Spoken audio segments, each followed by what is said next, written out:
And our correspondents and analysts, they're also standing by as we cover all the news that's breaking right now. Up first, let's go to our Pentagon correspondent, Barbara Starr. She has the very latest. Barbara. Wolf, you just heard it there at the United Nations that the two sides, the Russians and the U.S., may sit down as soon as tomorrow in some fashion and try and talk about military cooperation in these airstrikes. This comes after a day of drama between both sides. The first Russian combat camera video of their airstrikes in Syria.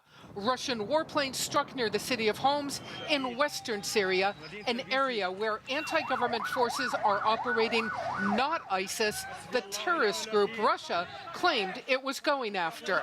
Defense Secretary Ash Carter had been assembling a military team to talk to the Russians about how to keep U.S. and Russian pilots safe when they fly near each other. But earlier Wednesday, the U.S. Embassy in Baghdad got a sudden visit from a Russian general. So a Russian general shows up this morning at the embassy in Baghdad and apparently reads your people a note saying airstrikes are going to begin in 1 hour. Is this not a little bizarre?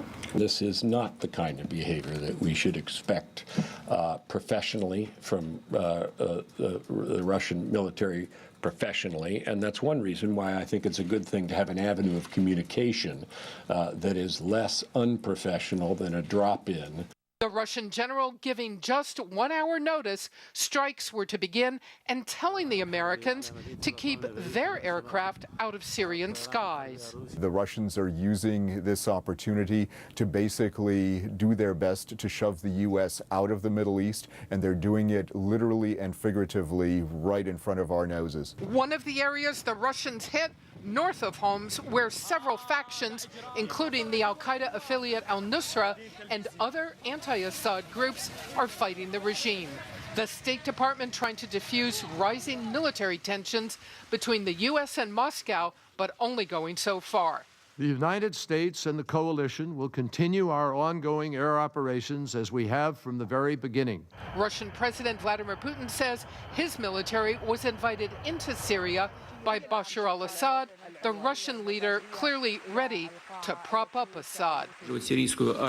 We will support the Syrian army only in its legitimate fight specifically against terrorist groups. For now, little mention of ISIS, the U.S. priority. Putin's ambitions are blindingly obvious, my friends. He wants to prop up Assad, play kingmaker in any transition, undermine U.S. policy and operations, and ultimately expand Russian power in the Middle East.